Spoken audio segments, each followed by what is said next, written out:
Kisah akan berfokus kepada seorang agen FBI bernama Sean Archer yang terus dihantui mimpi buruk akan pengalaman masa lalu ketika putra bungsu tercintanya tak sengaja tertembak oleh seorang penjahat sosiopat bernama Castor Troy yang memang keduanya sudah menjadi musuh bebuyutan selama beberapa tahun terakhir.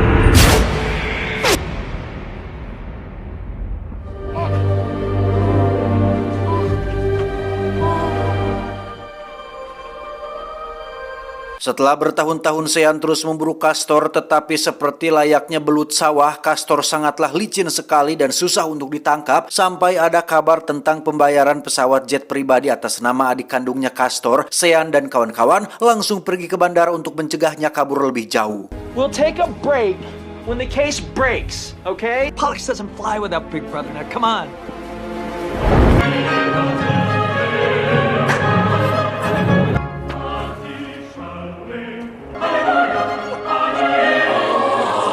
Castor sendiri baru saja tiba di bandara yang di situ sudah ada adik kesayangannya bernama Pollux. Ini bebenguknya yang ketika sebentar lagi akan lepas landas, muncullah Sean dan pasukan FBI yang langsung menyergap dan berhasil mencegah keberangkatannya.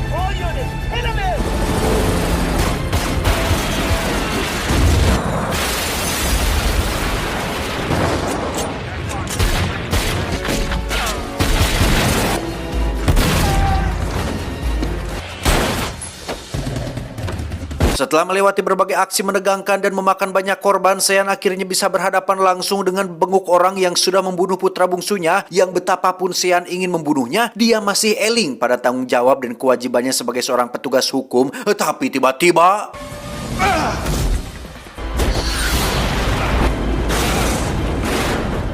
Setelah Castor berhasil ditangkap, Sean pun mendapat sambutan meriah dari para staf di kantornya, termasuk hadiah dari para petinggi FBI berupa sebotol minuman mahal yang di situ Castor sedikit pun tidak merasa bangga atau bahagia mengingat banyak rekan-rekan FBI-nya yang menjadi korban pada insiden tadi.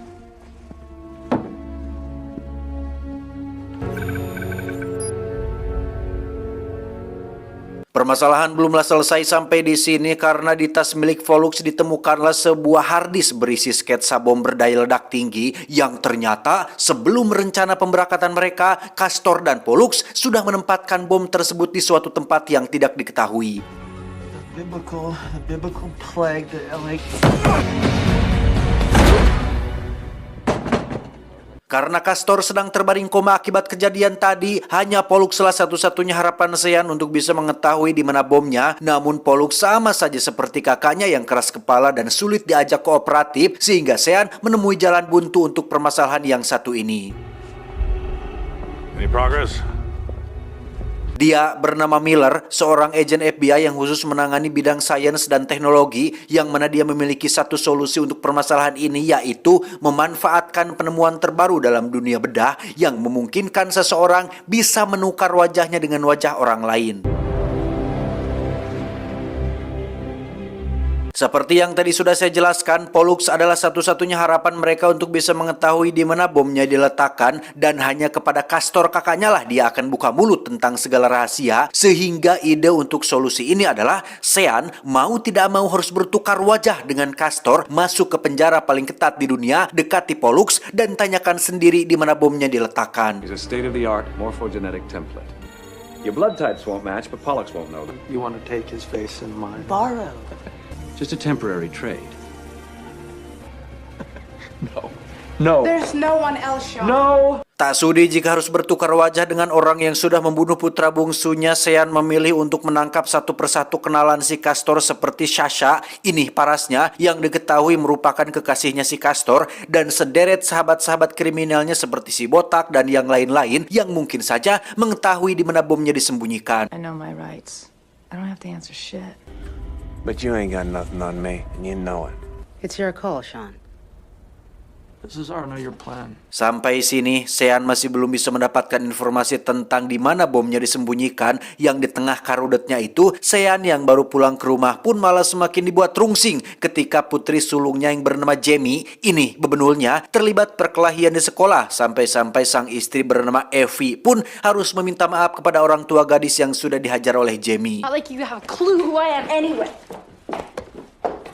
Dengan fakta bahwa tak ada solusi lain untuk permasalahan ini, Sean pun harus mengikuti saran Miller untuk melakukan pertukaran wajah dengan Castor, di mana Sean dilarang memberitahukan rahasia ini kepada siapapun termasuk anak dan istrinya, karena prosedur face-off ini adalah sebuah operasi pembedahan yang sangat dirahasiakan oleh FBI dan pemerintah Amerika Serikat. I'll do it.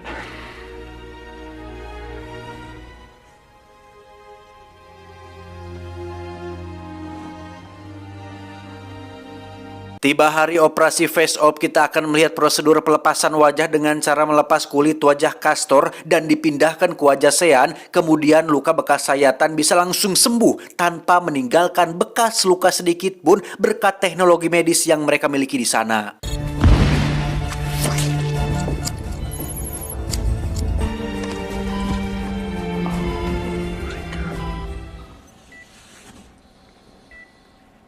Dan ya, Sean masih tidak percaya memiliki wajah seorang penjahat yang sudah membunuh putra bungsu tercintanya, di mana dia sempat mengamuk akibat syok dengan fakta bahwa kini dia sudah menjadi seorang Castor Troy.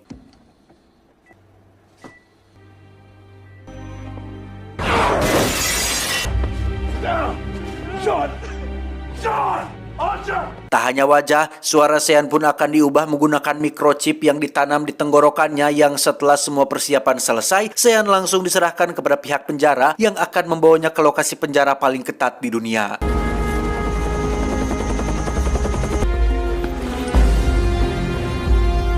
Tiba di penjara yang dimaksud, Sean dipakaikan sepatu besi yang menempel pada permukaan yang memiliki medan magnet kuat, sehingga jelas bahwa penjara ini adalah salah satu penjara paling ketat khusus untuk menahan orang-orang berbahaya macam Castor Troy.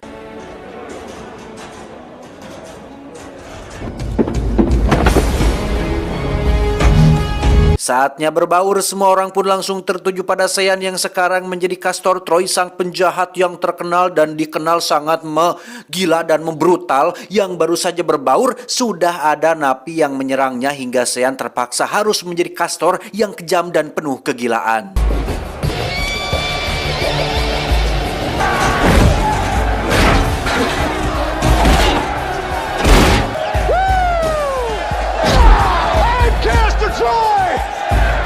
Sementara di laboratorium, Castor yang tidak memiliki wajah pun tiba-tiba siuman dari komanya tanpa dijaga atau diawasi oleh siapapun, sehingga dia memiliki kesempatan untuk menghubungi anak buahnya dan menyuruh mereka menangkap dokter yang melakukan pembedahan ini. Bravo! What do you want? Kembali ke Sean yang mulai menjalankan misinya, yaitu mengobrol dengan Pollux untuk mengetahui di mana bomnya diletakkan, yang karena Sean bisa merangkai pertanyaan halus dan tidak to the point, Pollux akhirnya berbicara sendiri tentang di mana bomnya disembunyikan. You are so fucking pathetic. Tak lama setelah Sean berhasil mendapatkan lokasi bomnya, Sean pun mendapat kunjungan dari seorang tamu yang ingin bertemu dengannya, yang ternyata itu adalah Castor yang sudah menggunakan wajah Sean dan mengambil identitasnya, di mana Castor mengatakan jika dirinya sudah membunuh Miller beserta para dokter yang mengetahui tentang operasi face-off ini, sehingga sekarang tidak ada satupun orang yang mengetahui tentang pertukaran atau misi rahasia ini. You good looking. You killed them? Well, look, beats paying the bill, huh? God, I miss that face. Sorry, Agent Archer. No, don't you worry about it, Mr. Walton. Tak hanya merenggut identitas dan wajah Sean, Castor juga mengambil kehidupannya dengan pulang ke rumahnya, yang kebetulan di situ ada Evie sang istri, yang meskipun Castor bersikap agresif, Evie sama sekali tidak curiga jika yang ada di depannya sekarang bukanlah Sean suaminya. Come on.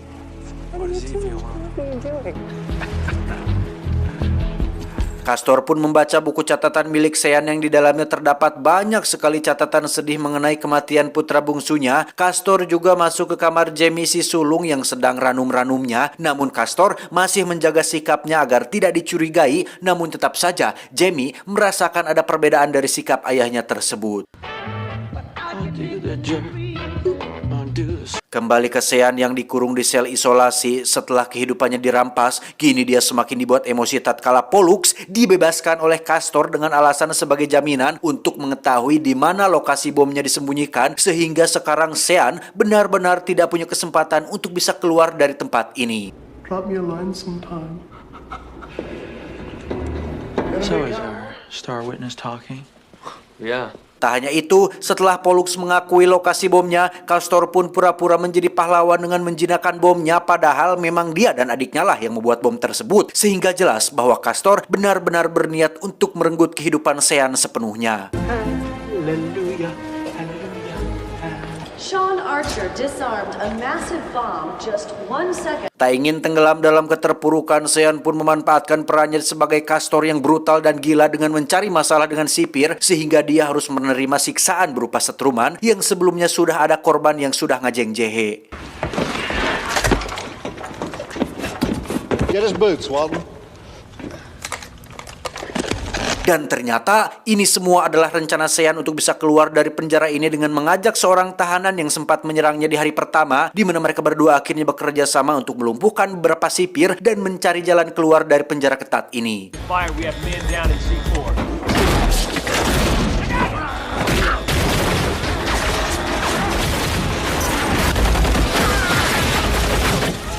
Berkat mereka berdua, kerusuhan pun terjadi di antara tahanan dan para sipir, di mana si napi pun harus tewas setelah Sean tak bisa menolongnya. Ya, meskipun sekarang Sean sendirian, dia tetap naik ke atas untuk bisa secepatnya kabur dari penjara ini.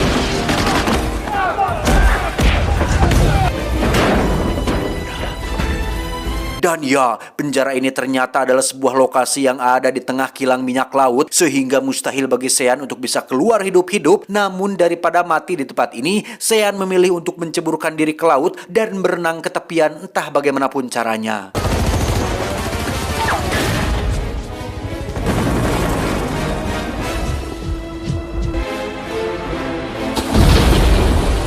Kabar pelarian Sean pun sampai ke telinga si Castor yang langsung membuatnya panik dan khawatir karena tahu betul jika Sean adalah tipikal orang yang tak mudah menyerah. Dan benar saja, Sean terlihat sudah berada di Amerika Serikat. Entah bagaimana caranya dia bisa berenang sejauh itu dan masih selamat sampai ke daratan. Entahlah, mungkin ditolong Namor atau Aquaman, siapa yang tahu.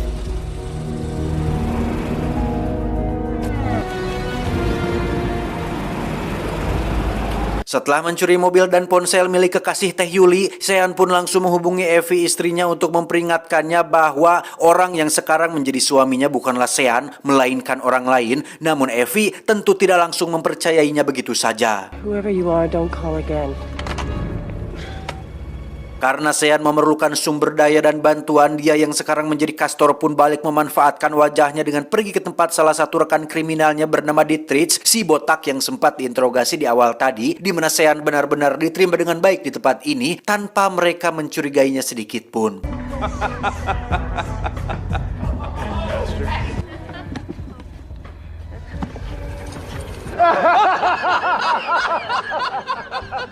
Castor sendiri masih menunggu kabar dari Pollux mengenai keberadaan Sean saat ini, yang secara kebetulan dia melihat Jamie sedang akan dilecehkan oleh pacar baragajulnya, yang meskipun sebenarnya Castor tidak peduli, namun demi mempertahankan perannya sebagai Sean, dia pun menolong Jamie dengan menghajar si bocah habis-habisan.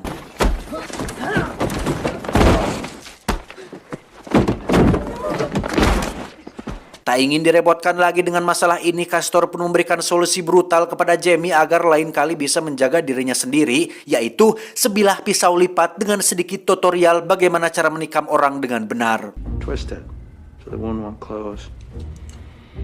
Tak lama, Castor pun mendapat telepon dari Pollux, adiknya, jika lokasi Sean sudah berhasil diketahui, yang mana Sean sendiri terlihat sedang dibangunkan oleh seorang wanita yang ternyata adalah Sasha, tidak pakai micin, yang merupakan kekasih Castor dan sudah memiliki seorang anak laki-laki yang mengingatkannya kepada mendiang putra bungsu tercintanya.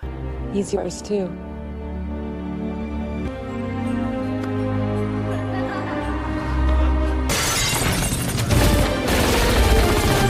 Dan ya, dengan brutalnya Castor dan pasukan FBI pun menembak secara membabi buta tanpa mempertimbangkan ada anak kecil di tempat ini, di mana Sean terpaksa harus melawan rekan-rekan agensinya sendiri dengan cara hanya berusaha melukai tanpa membunuh.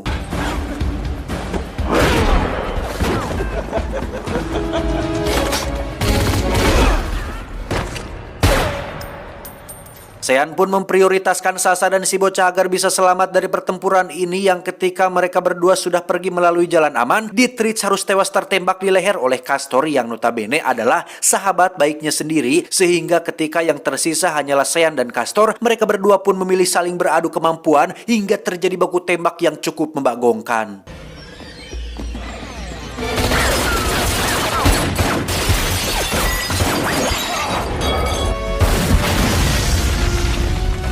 Dan ya, Sean berhasil lolos dengan naik ke atas gedung yang ketika Pollux mencoba mengejarnya, tiba-tiba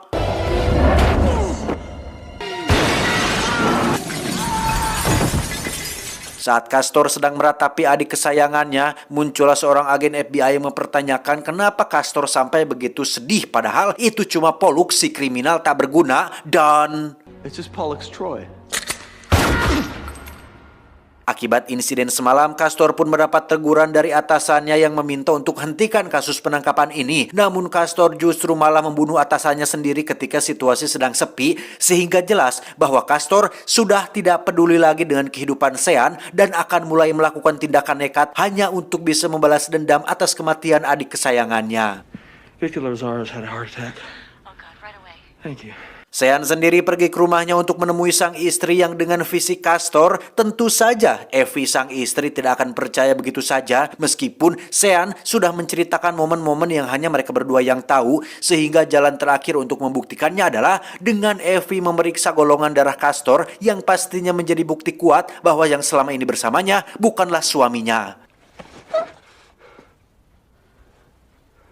My Sean's blood type is O negative. Caster's is AB. Entah apa yang sedang Sean rencanakan, intinya Evie diminta untuk menitipkan Jamie putri mereka di rumah saudaranya karena tepat pada hari esok Castor akan menghadiri acara pemakaman sang atasan yang kemarin tewas dibunuh. Disitulah dia tidak akan memiliki banyak pengawal sehingga memungkinkan bagi Sean untuk bisa menyerangnya secara terang-terangan. And I love you.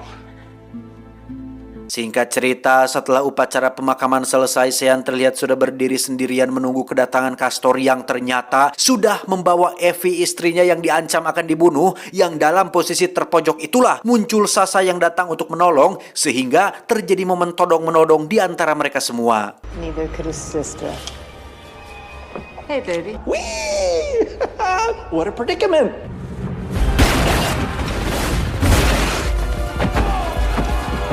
Dan ya, Sasha rela mengorbankan dirinya untuk nyawa Sean yang dianggapnya adalah Castor, di mana Sean diminta untuk berjanji menjaga si bocah karena selain dirinya, si bocah tidak punya siapa-siapa lagi di dunia ini. Don't let him grow to be like us, promise. Tak lama, muncullah si cecer Jamie yang dengan bolohonya malah ikut ulu biung di tengah ketegangan ini, yang karena tidak mengenali ayahnya, Jamie justru malah lari darinya dan pergi mendekati si berdebah Castor ini. No daughter of mine is so wide. Alhasil, Jamie pun menjadi bingung dengan kok kenapa malah ayahku yang menjadikanku Sandra. Disitulah Jamie teringat dengan pisau lipat yang diberikan oleh Castor, sehingga... Say goodbye to Papa.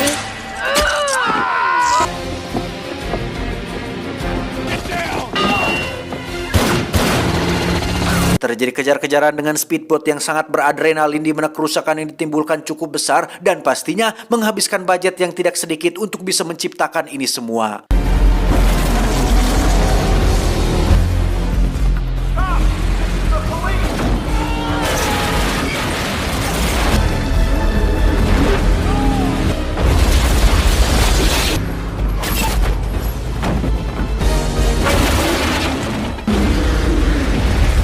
Pada akhirnya, pertarungan pun harus diselesaikan dengan hand to hand atau tangan kosong yang karena tak ingin kosong-kosong amat, Sean pun mengambil senjata penangkap ikan dan berhasil membunuh Castor saat itu juga.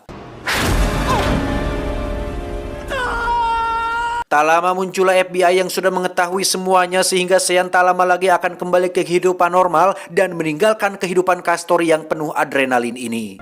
What did you call me? He called you Archer, sir.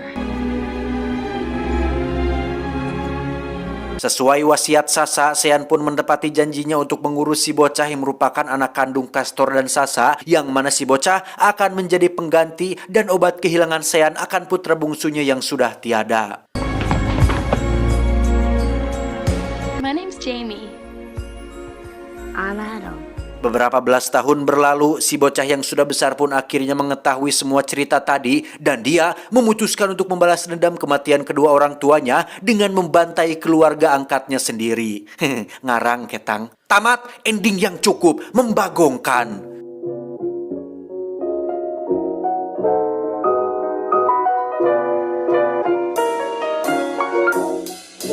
Pesan yang bisa kita ambil dari film ini adalah penyesalan terbesar dalam hidup adalah menjadi apa yang orang lain inginkan daripada menjadi diri sendiri. Saya John mewakili direksi yang bertugas mengucapkan terima kasih dan sampai jumpa di video selanjutnya. Adios. Tagihan PLN Nikola Tesla. Cuau, cuau, cuau.